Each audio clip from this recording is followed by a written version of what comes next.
తెలియజేస్తున్నాను. మరి ఈ రాత్రి దేవుని యొక్క వాక్యాన్ని మీకు అందించాలని నేను ఎంతో ఆశపడుతున్నాను. మరి గత దినాల్లో మరి దేవుని కృప వల్ల చాలా బృహత్కరమైన చాలా పెద్ద మందిరపు స్లాబ్ వేయడానికి దేవుడు అంత కృపించారు, ప్రభువే నడిపించారు. బాగా అలసిన ప్రాణాలతో అలసిన శరీరాలతో ఉన్నాం. అయినా దేవుని కృప ఎంతగానో బలపరుస్తుంది. ఈ రాత్రి దేవుని వాక్యాన్ని మీకు అందించడానికి నేను ఎంతో ఆశపడుతున్నాను. ప్రకటన గ్రంథం 19వ అధ్యాయం. ఈ బైబిల్స్ ఓపెన్ చేయండి. ప్రకటన గ్రంథం 19వ అధ్యాయం 7వ వచనం మొదలు చదువుదాం. 7వ వచనం. అప్పుడు గొప్ప జన సమూహపు శబ్దమును విస్తారమైన జలముల శబ్దమును బలమైన ఉరుముల శబ్దమును పోలిన ఒక స్వరము సర్వాధికారియు ప్రభునగు మన దేవుడు ఏలుచున్నాడు, ఆయనను స్తుతించుడి. గొర్రెపిల్ల వివాహ మహోత్సవం సమయం వచ్చినది. గొర్రెపిల్ల వివాహోత్సవ సమయం వచ్చినది. ఆయన భార్య తను తాను సిద్ధపరచుకుని ఉన్నది గనుక మనము సంతోషపడి ఉత్సహించి ఆయన మహిమ పరిచయమని చెప్పగా వింటిని. ప్రియులారా, పరలోకంలో యోహాను భక్తుడు పరలోకానికి కొనుపబడినప్పుడు పరలోకంలో ఒక శబ్దం వినబడుతుందంట. ఏంటో శబ్దం? స్వరం వినబడుతుందంట. గొర్రెపిల్ల వివాహ మహోత్సవ సమయం వచ్చినది. గొర్రెపిల్ల వివాహోత్సవ సమయం, the wedding day of the lamb. ప్రియులారా, ఆయన భార్య తను తాను సిద్ధపరచుకుని ఉన్నది అనే ఒక శబ్దం, స్వరం పరలోకంలో వినబడుతోంది. పిల్లలు, మీరు జాగ్రత్తగా మీరు ఆలోచిస్తే, మరి యేసుప్రభువారు పెండ్లి కుమారుడు. మరి ఈ పెండ్లి కుమార్తె ఎవరబ్బా అని మనం చూస్తే సంఘాన్ని సాదృశ్యంగా ఉందని దేవుని వాక్యంలో మనం చూస్తాం. This braid signifies the church. పెండ్లి కుమార్తెతో సంఘాన్ని పోలుస్తున్నాడు. యేసుప్రభువారు పెండ్లి కుమారుడిగా రాబోతున్నాడు. బ్రైడ్ గ్రూమ్గా ఆయన సిద్ధపడి వస్తున్నాడు. మరి బ్రైడ్గా పెండ్లి కుమార్తె ఎవరంటే దేవుని సంఘము. ఏ సంఘము అని మీరు నన్ను అడగద్దు. సంఘం పేరేంటి అని మీరు నన్ను అడగద్దు. I can't say. అసలు సంఘము అనే మాట దేవుని వాక్యంలో కొత్త నిబంధనలో ఉంది. పాత నిబంధనలో సంఘం లేదు.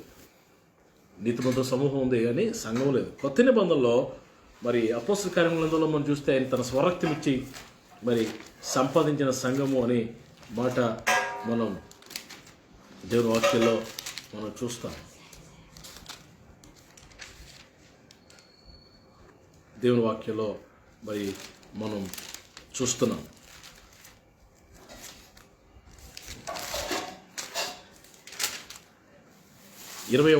అపోస్తల కార్యముల 20వ అధ్యాయం 28వ వచనంలో ఉందన్నమాట. దేవుడు తన స్వరక్తం ఇచ్చి సంపాదించిన తన సంఘమును అనే మాట రాయబడింది. క్రొత్త నిబంధనలో యేసుప్రభువు తన స్వరక్తం ఇచ్చి తన ప్రశస్తమైన విలువైన పవిత్రమైన ఆయన రక్తాన్ని చిందించి స్వరక్తం ఇచ్చి సంఘాన్ని కొనుక్కున్నాడు. He was shedding his blood. ఎప్పుడైతే రక్తాన్ని చిందిస్తున్నాడో ఆ రక్త దారాల్లో తన సంఘాన్ని కొనుక్కున్నాడు. ఇప్పుడు ఈ కొనుక్కుని సంఘము పెండ్లి కుమార్తెగా రాబోతున్న యేసుప్రభు కొరకు సిద్ధపడాల్సిన సమయం వచ్చేసింది. పిల్లలు, ఈ రాత్రి నా మెసేజ్ అంశం ఏంటంటే పెండ్లి కుమార్తె సంఘము. సంఘం అనే మాట కొత్త నిబంధనలో మన గ్రీక్ భాషలో చూస్తే ఎక్లీషియా అని వ్రాయబడింది. ఎక్లీషియా అంటే it is not a construction. సంఘం అంటే ఒక పెద్ద బిల్డింగ్ కాదు. చాలా సంఘాలు కట్టబడుతున్నాయి, పెద్ద పెద్ద మందిరాలు కట్టబడుతున్నాయి. దాన్ని బట్టి దేవునికి స్తోత్రం. But construction is not a church. నిర్మాణము సంఘము కాదు, అది ఒక బిల్డింగ్, ప్రజలందరూ కలిసి ఆరాధించుకున్న ఒక స్థలం మాత్రమే. బట్ చర్చ్ అంటే దేవుని దృష్టిలో సంఘం అంటే ఆయన రక్తములో కడగబడి, పాపములు కడగబడి, పాపము నుండి శాపము నుండి లోకము నుండి వేరు చేయబడి పరిశుద్ధపరచబడి ఆయనకు సొత్తుగా స్వాచ్ఛముగా మరి మార్చబడింది సంఘం. ప్రభు అంటాడు కదా యెహెజ్కేలు గ్రంథం 16:8 నువ్వు నా దానవైతివి అంటాడు. చూడండి, యెహెజ్కేలు గ్రంథం 16వ అధ్యాయం 8వ వచనంలో ప్రభు ఒక మాట అద్భుతంగా చెప్తారు. 16:8 మరియు నేను నీ వద్దకు వచ్చి చూడగా ఇష్టం పుట్టించు ప్రాయం నీకు వచ్చి అవమానం కలగకుండా నిన్ను పెళ్లి చేసుకుని నీతో నిబంధన చేసుకునగా నీవు నా దానవైతివి ఇదే ప్రభువైన యెహోవా ప్రభు అంటున్నాడు, నీవు నా దానవైతివి. Your mine. నీవు నేను దేవుని వారము. ఆయన రక్తం ఇచ్చి నిన్ను అనుకున్నాడు. కొరింథీ పత్రికలో మనం చూస్తాము, మీరు మీ సొత్తు కారు, విలువ పెట్టి కొనబడ్డారు. విలువైన రక్తం పెట్టి కొనబడ్డావు. Don't think that you are individual. నా ఇష్టము, నా సొంతము, నాది అని అనుకోవడానికి ప్రయత్నం చేయదు. నీ వాడవు కాదు, నువ్వు దేవుని వాడవు. నువ్వు దేవుని దానవు. మరి ఈ రాత్రి పెళ్లి కుమార్తె సంఘము. మరి నేను పెళ్లి కుమార్తె సంఘానికి ఉండాల్సిన కొన్ని క్వాలిటీస్ దేవుని వాక్యం నుంచి మీకు జ్ఞాపకం చేస్తాను. యేసుప్రభు పెళ్లి కుమారుడిగా వస్తున్నాడు ఆయన. మరి పెళ్లి కుమార్తె సంఘానికి ఉండాల్సిన మొట్టమొదటి క్యారెక్టర్ ఏంటంటే చూడండి, మరి ప్రకటన గ్రంథం 21వ అధ్యాయం 2వ వచనం చూడండి. వెరీ ఇంపార్టెంట్, చాలా ప్రాముఖ్యమైన క్యారెక్టర్ ఇది. That's everybody follow this word. చూడండి ప్రకటన గ్రంథం 21:2. మరియు నేను నూతనమైన యెరూషలేము అను ఆ పరిశుద్ధ పట్టణము తన భర్త కొరకు అలంకరింపబడిన పెళ్లి కుమార్తె వలె సిద్ధపడి పరలోకమందున దేవుని యొద్ద నుండి దిగి వచ్చి చూచితిని. ప్రియులారా, పెళ్లి కుమార్తె సంఘానికి ఉండాల్సిన మొట్టమొదటి క్యారెక్టర్ ఏంటంటే తన భర్త కొరకు అలంకరింపబడిన పెళ్లి కుమార్తె వలె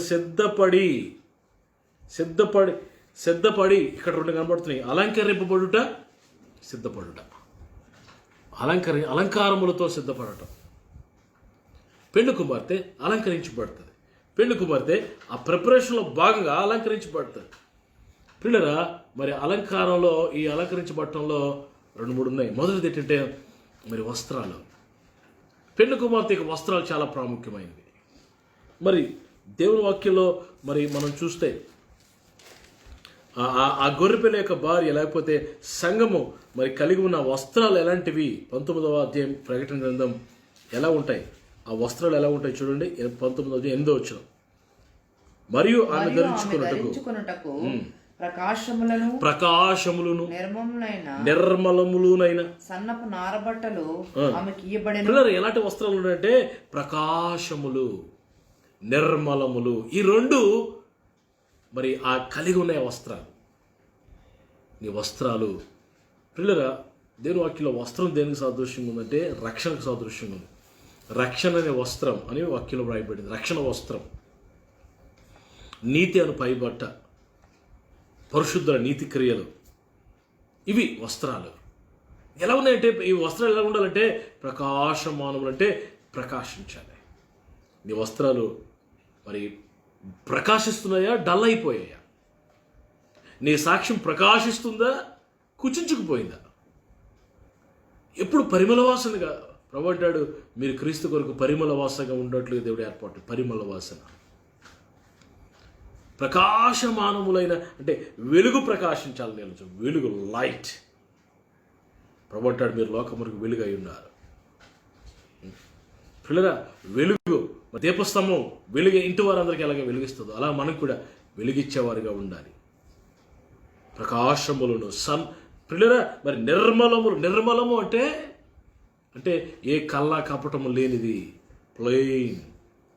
నిర్మలములు, కపటము లేని పరిస్థితి. ఇలాంటి వస్త్రాలు మనం ధరించుకొని పిల్లరా, మరి ఎఫెసీ 5:25లో ఎలాంటి వస్త్రాలు వేసుకోవాలంటే ఆ మాట కూడా చదివేద్దాం. ఎఫెసీ పత్రిక 5వ అధ్యాయము 25-27 కలిసి ఉంటే చదవండి.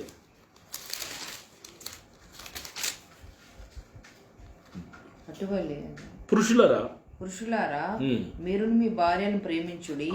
అటువలే క్రీస్తు కూడా సంఘమును సంఘాన్ని ప్రేమించి కలంకమైన జాగ్రత్త ఆలకించండి. మన వస్త్రాలు ఎలా ఉండాలో తెలుసండి? కలంకం గాని ముడతయైనను ముడత గాని అట్టిది మరి ఏదైనను లేక అలాంటిది ఇంకోటి ఏదైనా లేక పరిశుద్ధమైనది గాను ఉమ్, నిర్దోషమైనది గాను ఉమ్, మహిమగల సంగము గాను ఉమ్. ఆయన తన ఎదుట దాన్ని నిలబెట్టుకునవలెను. ఆయన తన ఎదుట దానిని పెండ్లి కుమార్తె సంఘంగా నిలబెట్టుకోవాలని వాక్యముతో ఉమ్, ఉదక స్నానము చేత దాన్ని పవిత్రపరిచి వాక్యం చేత ప్రతిరోజు నీకు ఉదక స్నానం చేయించి పరిశుద్ధపరచుటకై దాని కొరకు తను తాను అప్పగించుకును. చూడరా ఎలాంటి వస్త్రాలు ఎలా ఉండాలంటే వస్త్రం కలంకము గాని ముడత గాని అట్టిది మరి ఏదైనా గాని నీ వస్త్రాల మీద ఉండడానికి వీల్లేదు. మురుకు గాని మచ్చ గాని డాగు గాని కలంకం గాని ఏవి ఉండకుండా నిర్మలములనైనా ప్రకాశములనైనా తెల్లని వస్త్రాలు పరిశుద్ధుల నీతి క్రియలు ఇలాంటి వస్త్రాలు మనం ధరించుకుని పెళ్లి కుమార్తెగా ప్రభు ఎదుట మనం నిలవబడాల్సిన దినం రాబోతుంది. ఆమేన్. ప్రియులారా, ఈ అలంకరించబడటం సిద్ధపాటు అనేది మొట్టమొదటి క్యారెక్టర్.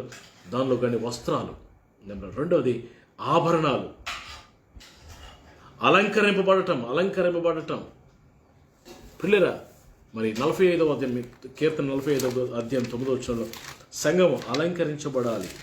ప్రియులారా, I'm not talking about physical ornaments, శరీర సంబంధమైన మరి ఆభరణాల కోసం నేను మాట్లాడట్లేదు. అవి రూపకలంకంగా మరి పోల్చబడ్డాయి. ఆత్మ సంబంధమైన పెళ్లి కుమార్తె అయిన సంఘం ఎలాంటి ఆభరణాలు ధరించుకోవాలి? కీర్తన 45వ మరి అధ్యాయం నీ దైనందిన స్త్రీల్లో 9 నుంచి రాజుల కుమార్తెలు ఉన్నారు.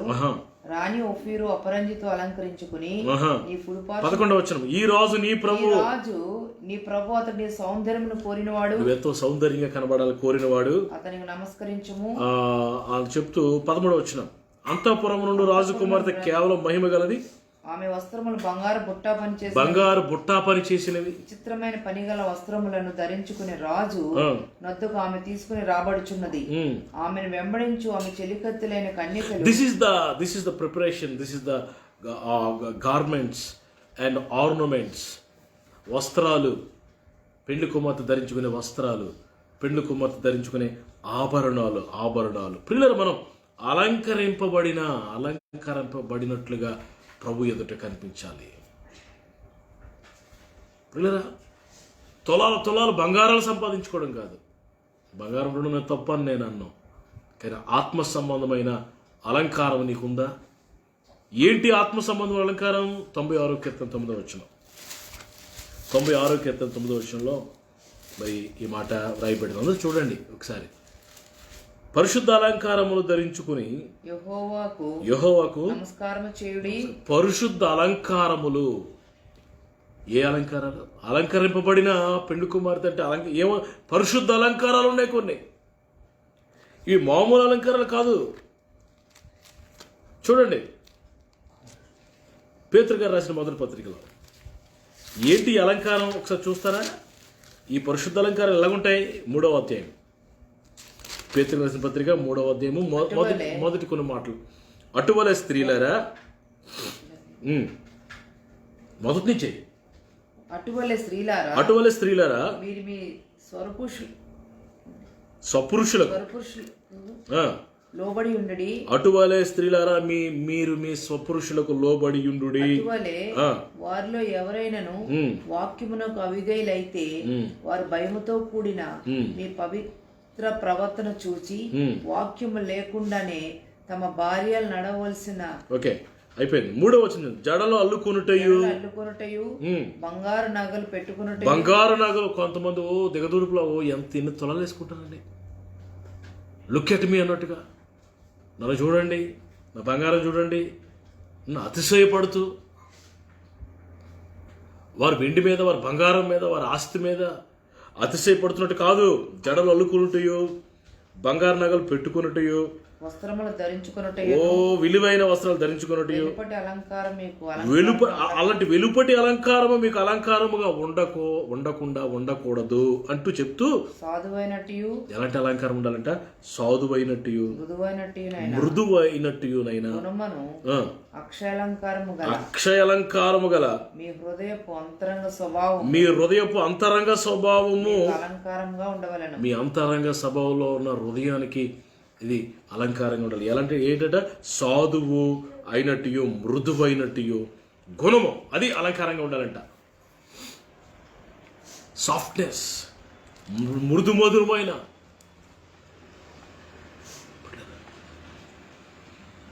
సాత్వికము,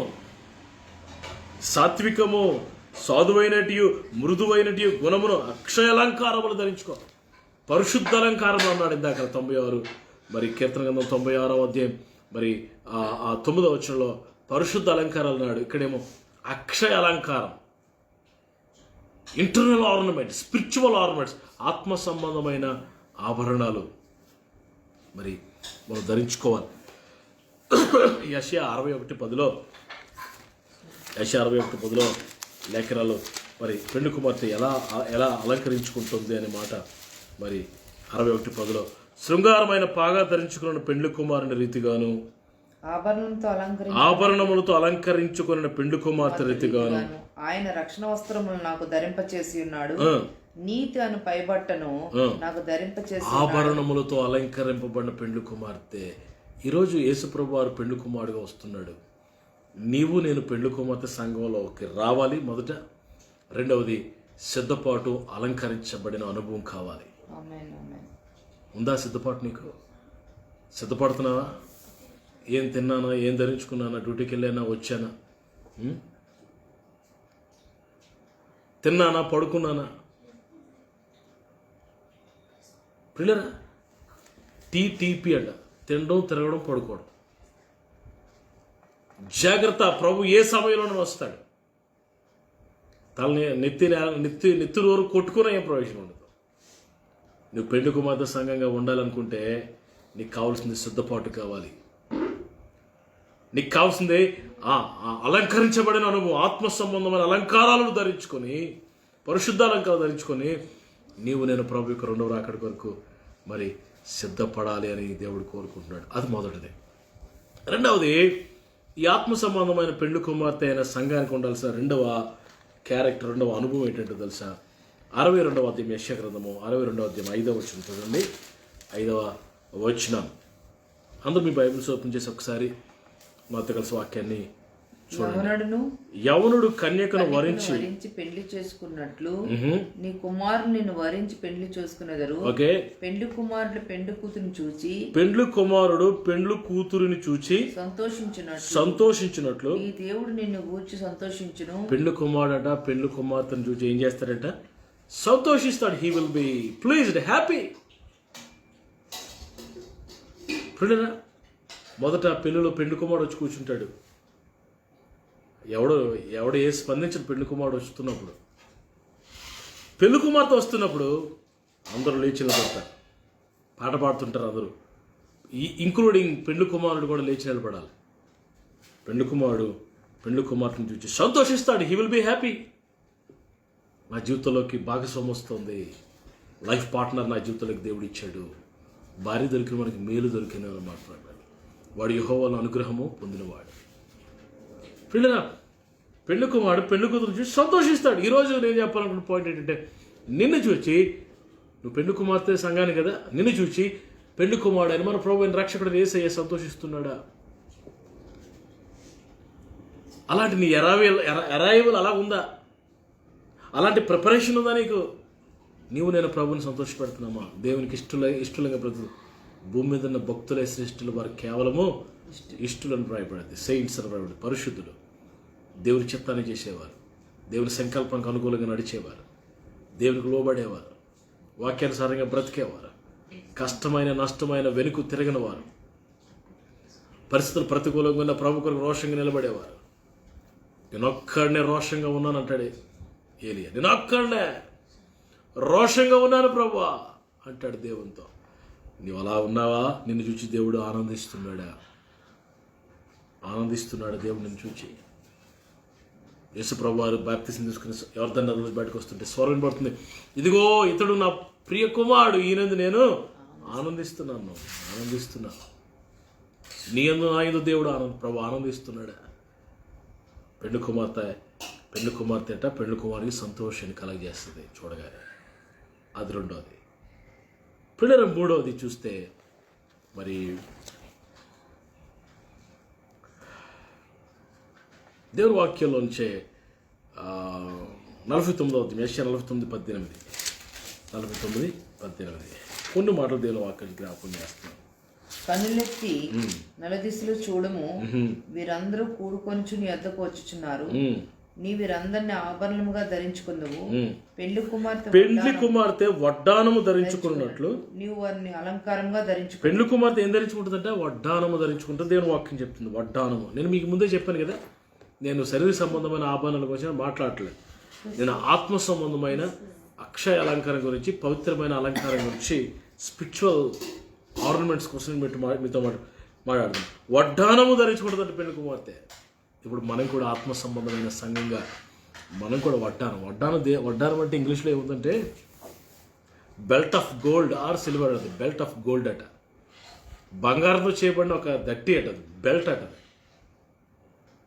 పిల్లరా, మరి ఆ పై వస్త్రం కింద వస్త్రం మరి ఫిక్స్గా ఉండడానికి, పిల్లరా డిస్టర్బ్ అవ్వకుండా ఉండడానికి బంగారంతో చేసుకునే ఒక బెల్ట్, నడువునికి కట్టుకునే బెల్ట్. అది వడ్డానం అంటే. పెళ్లి కుమార్తె వడ్డానం ధరించుకోవాలి. ఇప్పుడు మనం కూడా ఆత్మ సంబంధం పెళ్లి కుమార్తెగా మనం కూడా వడ్డానం ధరించుకోవాలి. ఏంటి వడ్డానం? దేనికి? నడుము అంటే ఏంటి అసలు? దేవుని వాక్యం నడుము దేనికి పోల్చబడింది? పేతురుగా రాసిన మొదటి పత్రిక 1:13. పేతురుగా రాసిన మొదటి పత్రిక 1:13లో నడుము అనే మాటకి అర్థం అక్కడ పరిశుద్ధాత్మ దేవుడు రాశాడు. కాబట్టి మీ మనస్సు అను నడుము కట్టుకొని నిబ్బరమైన బుద్ధి గలవారై. ఆమేన్. యేసుక్రీస్తు చాలు మీ మనస్సు అనే నడుము కట్టుకోవాలి. నడుము దేనికి పోల్చేటట్టు ప్రభు? నీ మనస్సుకి. నీ మనసు చంచలం అయిపోకుండా, నీ మనసు డిస్టర్బ్ అవ్వకుండా నీ మనసుని నడుముని కట్టుకో. దేంతో కట్టుకోవాలి? వాక్యంతో కట్టుకో. వాక్యంతో. మనస్సు చాలా ప్రాముఖ్యమైనది కదా. 23వ వచనంలో దేవుని మీరు క్షయబీజం నుండి కాక శాశ్వతమగు జీవం గల దేవుని వాక్యం మూలంగా అక్షయ బీజము నుండి పుట్టింపబడిన వారు కనుక నిష్కపటమైన సహోదర ప్రేమ కలిగినట్లు మీరు సత్యమును మీ మనసులను పవిత్రపరచుకుని వారై ఉండి. మనసును పవిత్రపరచుకోవాలి, మనసుని నడుము కట్టుకోవాలి అని దేవుని వాక్యం చెప్తుంది. వడ్డానము, దేవుని వాక్యం అనే వడ్డానము నీ నడుము కట్టుకో.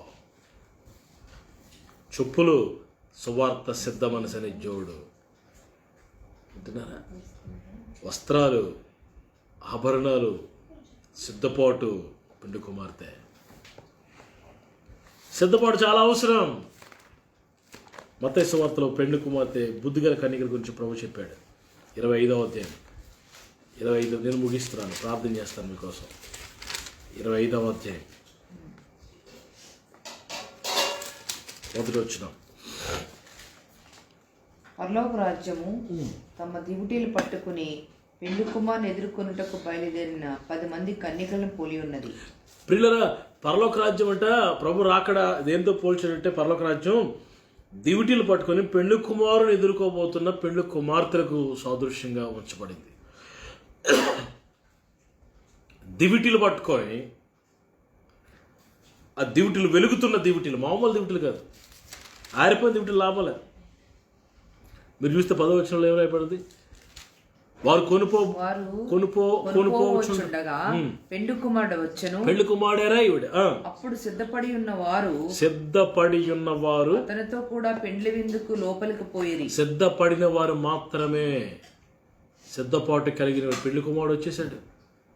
సిద్ధపాటు కలిగి ఉన్న 5 సిద్ధపడి ఉన్నారంట. కన్యకలు 5 సిద్ధపాటు లేదంట.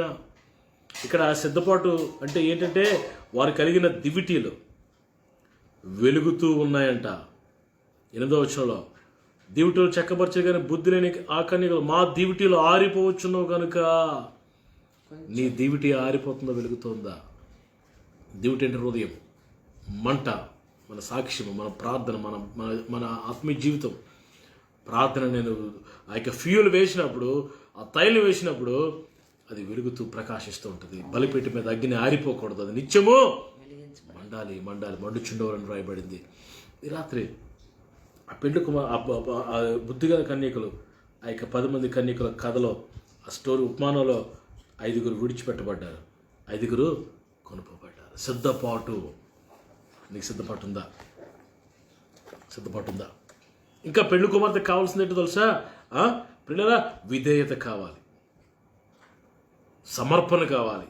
మీరు రూతు గ్రంథం 4:13 మీరు చూస్తే, రూతు 4:13 బోయేజు రూతుని వివాహం చేసుకుంటాడు. అక్కడ రూతు పెళ్లి కుమార్తెగా కనబడుతుంది.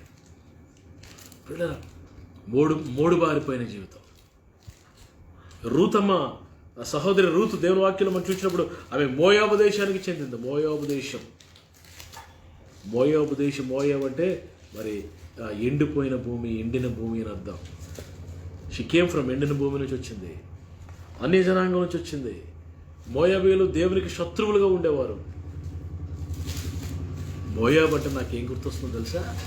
మోషే దైవజనుడిని మోయాబు దేశంలో నెబో పర్వతం మీద శిఖరానికి దేవుడు తీసుకెళ్ళి మొత్తం అక్కడ చూస్తే కానాన్ అంతా కనబడుతుంది, యోర్దాను ప్రాంతం అంతా కనబడుతుంది.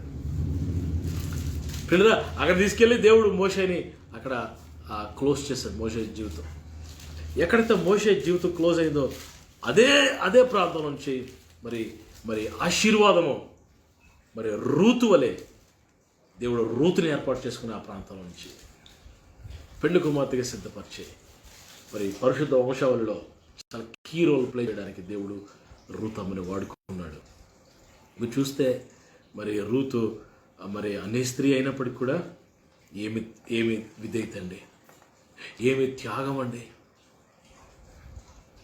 పిల్లరా అత్తగారికి ఎలా లోబడిందండి, బోయిస్ దగ్గర ఎంత తగ్గించుకుందండి, ఆ పాదాల దగ్గర కాలు దగ్గర పడుకుందంటండి, కాలు దగ్గర పడుకుని కప్పుకుందంట. అంతప్పటి పాదాల దగ్గరికి వచ్చేసింది. పెళ్లి కుమార్తె సంఘానికి ఉండాల్సినంత సిద్ధపాటు, సమర్పణ కావాలి, త్యాగం కావాలి. అప్పుడు ప్రభు మధ్యాకాశంలోకి రాబోతున్నాడు. పెళ్లి కుమార్తెగా మనం ఎత్తబడబోతున్నాం. పిల్లరా ఏ సంఘమా, అది బ్యాప్టిస్టా, లోదురన్నా, పెంటెకోస్తలా, మరి రోమన్ క్యాథలిక, బ్యాప్టిస్ట్ సంఘాల, మార్తోమా సంఘాల, బైబిల్ మిషన్, ఇవి ఏ భేదము లేదు, నో డిఫరెన్స్. ప్రతి సంఘంలో కూడా రక్షణ పొందిన వారు ఉంటారని నేను అనుకుంటున్నాను. ఉంటారు. ఆయా సంఘాల నుండి రక్షణ పొందిన వారందరూ ఎత్తబడతారు. వారందరూ సిద్ధపాటు కలిగి పెళ్లి కుమార్తె వలె సిద్ధపడి మరి ప్రభు పక్కన మరి కూర్చుని ఆ మహిమలో, ఆ సమాధానంలో, ఆ సంతోషంలో, ఆ విందులో పాల్పొంపులు పొందే దినాలు రాబోతున్నాయి. ఈరోజు నా యొక్క అంశం ఏంటో తెలుసా? సిద్ధపాటు కలిగిన పెండ్లి కుమార్తె. యేసుప్రభువు వారు పెండ్లి కుమారుడైతే మన సంఘమే పెండ్లి కుమార్తె. మహిమ కలిగిన ఆ సంఘం ఎఫెసీ 5:27 ప్రకారం ద గ్లోరియస్ చర్చ్. ఒక ప్రశ్న నేను అడగాలనుకుంటున్నాను, అది నీకు కొంచెం కఠినంగా ఉండొచ్చు. నువ్వు వెళ్తున్న సంఘం పేరు ప్రఖ్యాతులు కలిగిన సంఘం అయితే కావచ్చుగాక. నువ్వు ఏ సంఘానికి వెళ్ళావు అనేది ప్రాముఖ్యం కాదు, నీ కాపరు ఎవరో అనేది ప్రాముఖ్యం కాదు. పిల్లరా, నీవు మహిమగల సంఘంలోకి సభ్యుడిగా ఉన్నావా? రక్షణ పొందిన గుంపులో నీవు ఉన్నావా? క్రైస్తత్వం అనే ముసుగులో ఉన్నావా? నామకద్ద క్రైస్తవుడిగా కొనసాగుతున్నావా? మహిమగల సంఘంలోకి వచ్చావా? రక్షణ పొంది, పాపాలు ఒప్పుకొని, మారు మనసు పొంది, దేవునితో మనుషులతో సమాధానపడి, యేసు రక్తంలో కడగబడి, పరిశుద్ధాత్మతో నింపబడి, జీవం గల సంఘంలో నువ్వు మరి ఉంటూ ప్రభు రాకడ కొరకు సిద్ధపడుతున్నావా? ఇది ప్రాముఖ్యమైంది. ఇప్పుడు కళ్ళు మూస్తే ప్రభు పాదాల దగ్గర ఉంటావు. నువ్వు రక్షణ పొందకపోతే, యేసు రక్తంలో కడగబడకపోతే, ఇప్పుడు కళ్ళు మూస్తే ఆరనగ్రులకు వెళ్ళిపోతావు, పాతాలకు వెళ్ళిపోతావు. జాగ్రత్త. నీ పాటలు, నీ వాయిద్యాలు, నీ కానుకలు నిన్ను రక్షించవు. నీ కులం, గోత్రం, నీ సంఘం నిన్ను రక్షించదు. నీ కాపరి నిన్ను రక్షించలేడు. ఆ సమయంలో రక్షించబడు ప్రభు ఒకడే. యేసు రక్తంలో కడగబడుతూ నీ మనసు, ప్రాణాత్మ, దేహాలు పరిశుద్ధ అలంకారాలు ధరించుకొని, అక్షయ అలంకారాలు ధరించుకొని, ఆ సిద్ధపాటు కలిగి ఆత్మ సంబంధమైన పరిశుద్ధ అలంకారాలు ధరించుకొని ప్రభు రాకడ కొరకు సిద్ధపడి ఎదురు చూస్తున్న కన్యక వలె ఉండాలని నేను కోరుకుంటున్నాను.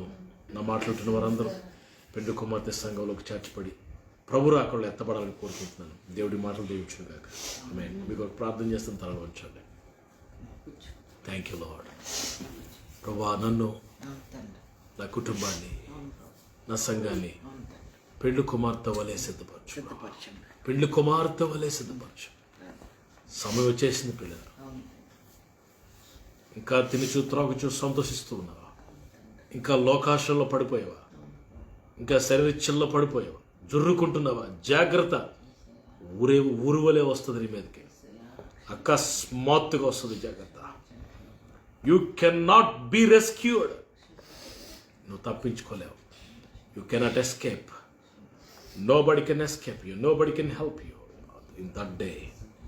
ఆ ప్రమాదకరమైన దినం వచ్చినప్పుడు ఎవరిని తప్పించలేరు. ఈ రాత్రి ప్రభు చేతులు చప్పిస్తున్నాడు. పెండు కుమార్తె సంఘంలోనికి సిద్ధపడుతున్న సంఘంలోకి రా, వచ్చే తీర్మానం తీసుకుని రా ప్రభు దగ్గరికి. నన్ను కడుగు ప్రభు, కడగండి, వాక్యమైన ఉదక స్నానం చేత చేయించండి. నన్ను కడిగి సిద్ధపరిచి పవిత్రపరిచి పెళ్లి కొరకు సిద్ధపరచు. ప్రభు రాకడ కొరకు సిద్ధపరచు. ప్రార్థన చేస్తాను. పరిశుద్ధుడైన తండ్రి, ఘనమైన ఆయన, ఈ రాత్రి మీరు మాతో మాట్లాడారు. పెళ్లి కుమార్తె కొరకు, పెళ్లి కుమార్తె ఎలా ఉండాలో మా ప్రభువైన, మా రక్షకుడైన ప్రభు, ఆ 10,000 అతి సుందరుడైన పెళ్లి కుమారునిగా రాబోతున్న మీ కుడి పార్శ్వమును కూర్చోడానికి, మీ పక్కన ఉండడానికి నాయన, పెళ్లి కుమార్తె సంఘముగా నన్ను, మమ్మల్ని అందరినీ, వాక్యం వింటున్న వారందరినీ సకల పరిశుద్ధులను సిద్ధపరచు నాయన, సిద్ధపరచు నాయన. మీరు రాకడ కొరకు సిద్ధపడుతున్నాం ప్రభా. మేము మారణత అని చెప్తున్నాం. పెళ్లి కుమారుడు రండి ప్రభా, రండి. ఆత్మయ్యో పెళ్లి కుమార్తెయో రమ్మని చెప్తున్నారు.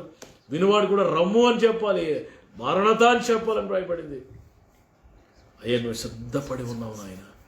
మీరు రాకడ కొరకు, మీ పెళ్లి ఆ గొర్రె వివాహ మహోత్సవం కొరకు సిద్ధపడి ఉన్నాం నాయన. ఇంకెవరైనా సిద్ధపడకపోతే వారిని సిద్ధపరచు నాయన. ఇంకెవరైనా నాయన మరి ముసుగు వేయబడితే ముసుగు తీసేయండి. ఇంకెవరైనా నాయన తండ్రి ప్రభు అర్థం చేసుకోలేకపోతుంటే నాయన ఆత్మ సంబంధమైన సంగతులు గ్రహించలేని కనులు కలిగిన వారి కనులు తెరవబడుగా, వారి మనోనేత్రాలు తెరువు ప్రభు. ఆత్మ సంబంధమైన సంగతులను మేము గ్రహించినట్టుగా మా మనోనేత్రాలు తెరువు ప్రభు. నీ కృపకు అప్పగించుకుంటున్నాను. ఈ రాత్రి వాక్యాన్ని దీవించండి, అందరి హృదయాలు ఫలించండి. మహిమ అగాధ ప్రభావాలు మీకే ఆరోపిస్తాం ప్రభు. భూమి మీద ఉన్న మరి పరిశుద్ధుల గుంపును, సంఘమును, పెళ్లి కుమార్తె సంఘమును సిద్ధపరచు. త్వరగా మీరు వచ్చి సంఘాన్ని తీసుకుని వెళ్ళండి. నీ కృపకు అప్పగించుకోండి. ఏ శక్తి కలిగిన నామంలో ప్రార్థన అడుగుచు వేడుకుంటున్నాను తండ్రి. మన తండ్రి దేవుని ప్రేమ, కుమారుడు రక్షకుడు ప్రాణములకు పెడు నేసుప్రభు వారి కృప, ప్రియ పరిశుద్ధాత్మ దేవుని అన్యోన్య సహవాసం ప్రభురా, దివ్యమైన ప్రభురా అక్కడి వరకు సిద్ధపడుచున్న పెండ్లి కుమార్తె సంఘమునకు సమృద్ధిగా దేవుని కృప తోడని నడిపించును కాక.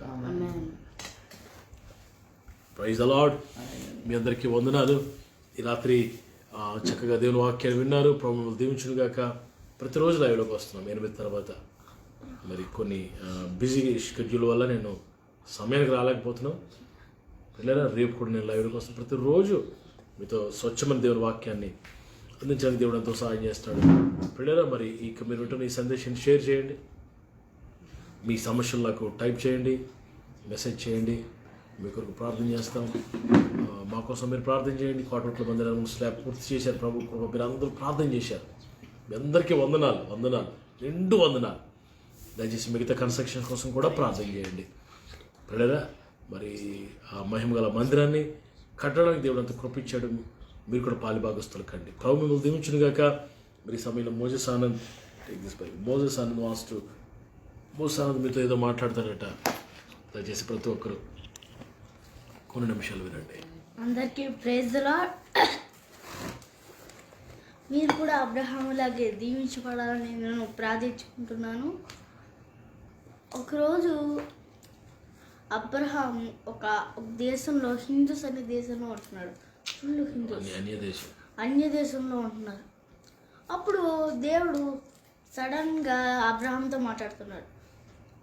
అప్పుడు యేసయ్య అబ్రహాముతో అన్నాడు, అబ్రహామా, నువ్వు ఈ భార్యను, నీ పిల్లలను, ఈ భార్యను తీసుకెళ్ళి మీరు చెప్పిన దేశానికి వెళ్ళండి అని చెప్పాడు. అప్పుడు తర్వాత ఏం చెప్పాడంటే, నీ పేరు మార్చుతాను అని చెప్పాడు. ముందు అబ్రహాం పేరేంటి? అబ్రాము. ఆ పేరులో హెచ్ యాడ్ చేశాడు దేవుడు. హెచ్ అంటే హిమ్ అంటే దేవుడు, హిమ్ అంటే యేసయ్యే. ఆ పేరులోకి యేసయ్యని యాడ్ చేశాడు దేవుడు. ఎంత గొప్పవాడండి. పేరుని మార్చుతున్నాడు దేవుడు.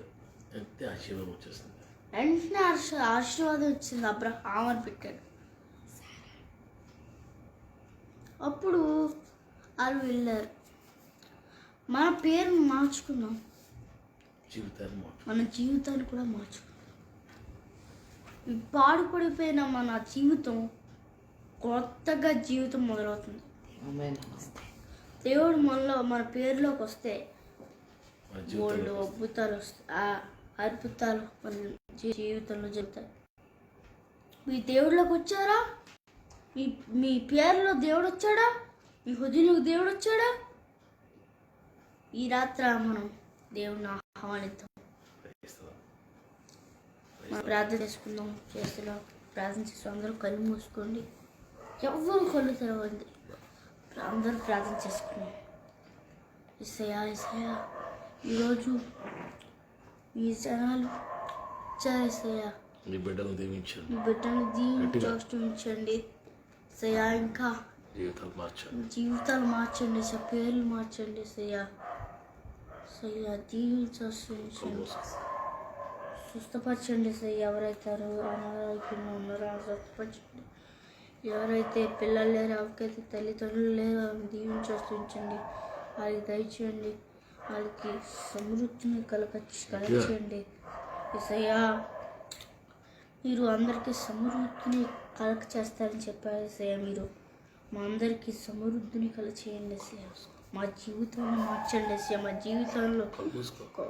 జీవితంలో కొత్త గొప్ప కార్యాలు మొదలు చేయండి. యేసయ్యా, ఇంకా ఎవరైతే బాధల్లో ఉన్నారో, ఎవరు లైవ్ చూస్తున్నారో వాళ్ళు దీవించండి. ఆ బాధను తీర్చండి. మాకు బాధలు ఉండకూడదు. సునామంలో బాధలు ఉండకూడదు. ఆ బాధలు ఇంకా మన మనసులో పోవును, ఇంకా కొండదు, ఆ మనసులో ఉండదు. చేస్తున్నాము ప్రార్థన దీవించండి. Praise the Lord. అందరికీ వందనాలు. Praise God, glory to God. ప్రభు మిమ్మల్ని అందరూ దీవించును గాక. ఈ సందేశం మరొకసారి మీరు ఇయర్ ఫోన్స్ పెట్టుకుని వినండి. ప్రతిరోజు ఇస్తున్న మెసేజ్లన్నీ ఫేస్బుక్లో ఉన్నాయి అండ్ యూట్యూబ్లో అప్లోడ్ అవుతున్నాయి. యూట్యూబ్లో సబ్స్క్రైబ్ అవ్వండి. మరి మీ ఫ్రెండ్స్ కూడా పరిచయం చేయండి.